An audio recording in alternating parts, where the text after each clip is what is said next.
ಇವತ್ತು ಮೇ 4ನೇ ತಾರೀಕು. ಅದಕ್ಕೆ ನಮ್ಮ ಕನಕ ಗುರುವಿನ ಮೆರವಣಿಗೆಯನ್ನು ನಾವು ಆಚರಣೆ ಮಾಡುತ್ತಿದ್ದೇವೆ. ರೆಡ್ಡಿ, ಯಾರನ್ನು ಕೇಳಿ ನೀವು ನಮ್ಮ ಊರಿನಲ್ಲಿ ಕನಕ ಜಯಂತಿಯನ್ನು ಆಚರಣೆ ಮಾಡುತ್ತಿದ್ದೀರಿ? ಯಾರನ್ನು ಯಾಕೆ ಕೇಳಬೇಕು ರೆಡ್ಡಿ? ನಮ್ಮ ಧರ್ಮದ ಗುರುವಿನ ಹಬ್ಬ ಮಾಡುವುದು ನಮ್ಮ ಧರ್ಮ.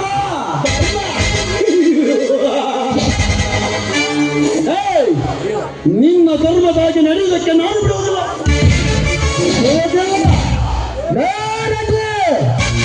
ನಮ್ಮ ಧರ್ಮದ ಹಬ್ಬವನ್ನು ನಾವು ಮಾಡುವುದಕ್ಕೆ ಬಿಡುವುದಿಲ್ಲ ಎಂದು ಬರುವುದಕ್ಕೆ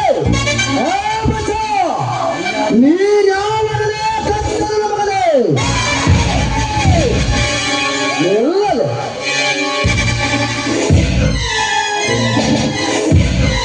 ಏನನ್ನದ ಮಗನ ರಾಯ, ಈ ಊರಿಗೆ ಅನ್ನ ಹಾಕುತ್ತಿರುವ ಈ ವೆಂಕಟರೆಡ್ಡಿಗೆ ನೀ ನಾಳೆಂದು ಕೇಳುವಷ್ಟು ಸತ್ತು ಬಂದಿದ್ದ ಮಗನೇ. ಒಳ್ಳೆಯ ಮಾತಿನಿಂದ ಹೇಳುತ್ತೇನೆ ಕೇಳು. ಇಲ್ಲಿಗೆ ನಿಲ್ಲಿಸಿದರೆ ಸರಿ, ಇಲ್ಲಾಗಿದ್ದರೆ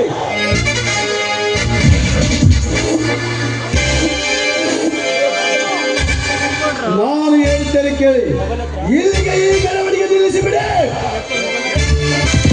ಬನ್ನಿ ರೆಡ್ಡಿ ಅವರೇ, ತಮ್ಮ ಸಮಾಜದ ಗುಂಪನ್ನು ಕಟ್ಟಿಕೊಂಡು ಮಾತನಾಡುತ್ತಿರುವ ಈ ಬೀರನಿಗೆ ಒಂದೊಂದು ದಿನ ಗತಿ ಕಾಣಿಸೋಣಂತೆ.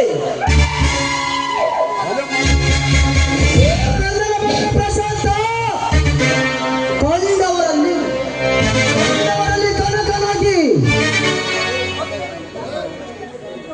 ಕಂಡವರಲ್ಲಿ ಕನಕನಾಗಿ ಭಕ್ತಿಯಲ್ಲಿ ದಾಸನಾಗಿ ಬಂಗಾರದ ಮೂರ್ತಿಯನ್ನು ಕೀರ್ತಿ ಪಡೆದ ನಮ್ಮ ಗುರುವಿನ ಜೈಕಾರಕ್ಕೆ ಸಿಂಗಾರ ಎಂದು ಮಗಳಾದರೆ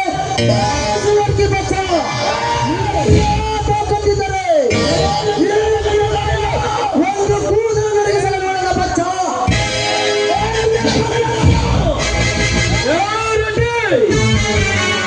ಮರ್ಯಾದೆ ಕೊಟ್ಟು ಮರ್ಯಾದೆಯನ್ನು ತೆಗೆದುಕೊಳ್ಳುವುದನ್ನು ಕಲಿತುಕೋ.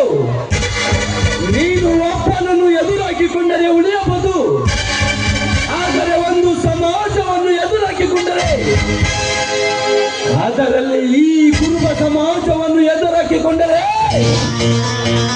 ನೀನು ಸತ್ತ ಮೇಲೆ ನಿನ್ನ ಸಮಾಧಿ ಮಾಡುವುದಕ್ಕೂ ಸಹಿತ ಜಾಗ ಸಿಗುವುದಿಲ್ಲ ಮಗನೇ.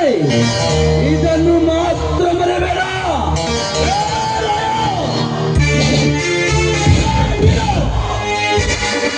100 ಎಕರೆ ಜಮೀನ್ದಾರರಾದ ಈ ವೆಂಕಟರೆಡ್ಡಿಗೆ ಸಮಾಧಿಗೆ ಜಾಗ ಸಿಗೋದನ್ನು ಜಾಗದಾಗಿ ಮಾತನಾಡಿದ ಮಗನೇ. ನಮ್ಮ ಮುಂದೆ ಚಾಲೆಂಜ್ ಮಾಡಿ ಸವಾಲು ಹಾಕಿ ನಿಲ್ಲಬರಲ್ಲ ಬಚ್ಚ. ನಿನ್ನಲ್ಲಿ ಆ ತಾಕತ್ತು ಎಂಬುದಿದ್ದರೆ ಈ ರಾಯನ ಎದೆ ಕೊಟ್ಟು ಶಕ್ತಿ ಒಡೆದು ಓಡಾಡುವ ಬಚ್ಚ.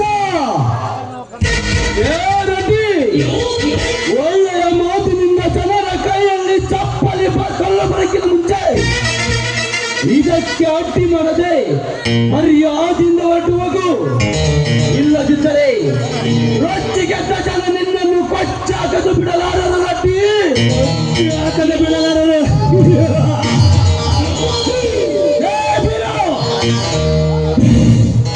ಜನ ನನ್ನನ್ನು ಕೊಚ್ಚಿ ಹಾಕುತ್ತಾರೆಂದು ಎಚ್ಚರಿಲ್ಲದಂತೆ ಹುಚ್ಚನಂತೆ ಮಾತನಾಡಿ